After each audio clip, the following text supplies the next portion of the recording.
today with kind of a quick before and after product review. This upcoming Easter weekend, I've got all my kids coming here, so I'm going to have a full house, and I need to start thinking about breakfast foods. And I came across this Krispy Kreme cake mix.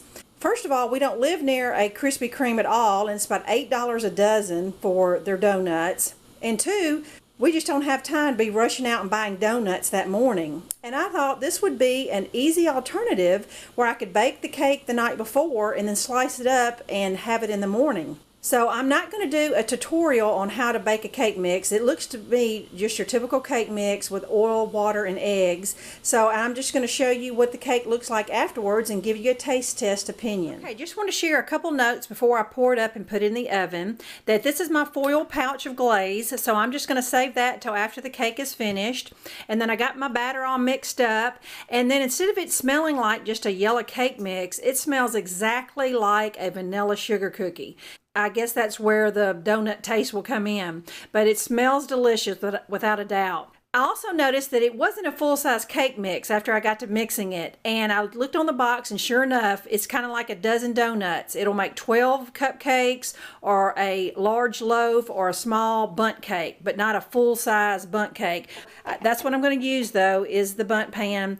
I'm going to fill it up and bake it for 20-25 minutes at 350, and I'll see you back then. All right, it's been 22 minutes. I'm going to let it cool down, and then I'll flip it on a cake plate. My platter, and I tell you what, it really turned out picture perfect. And now it's time to do the glazing. Now some of you may have wanted to flip your cake over on a cooling rack and then glaze it and let the glaze drip, into the sink. It would have been a picture perfect cake, but since this is for family, it's not that big a deal. And what I tend to do is just put my cake where I want it and then lift my cake up on 4 sides and put strips of paper towel around the edges and let that catch the extra drips.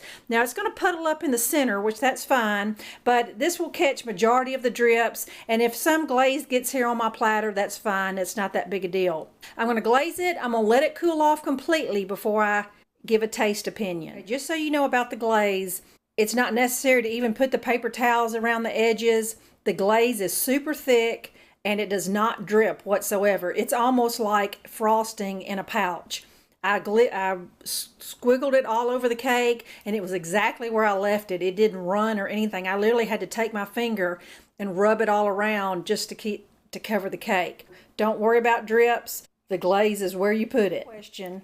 Now for my taste test opinion. It's very moist, and it has a strong vanilla flavor and a sweetness with the glaze. If you're a sugar cookie fan, this is no doubt your cake. I wouldn't necessarily know that it was a donut flavored cake, but it doesn't taste like a yellow cake mix or a vanilla pound cake at all. It's much lighter than that.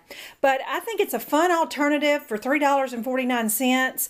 It's just something different than a dozen donuts. So I hope you'll give this a try and let me know if you find it at your grocery store and tell me what you think. Appreciate you watching. Bye-bye.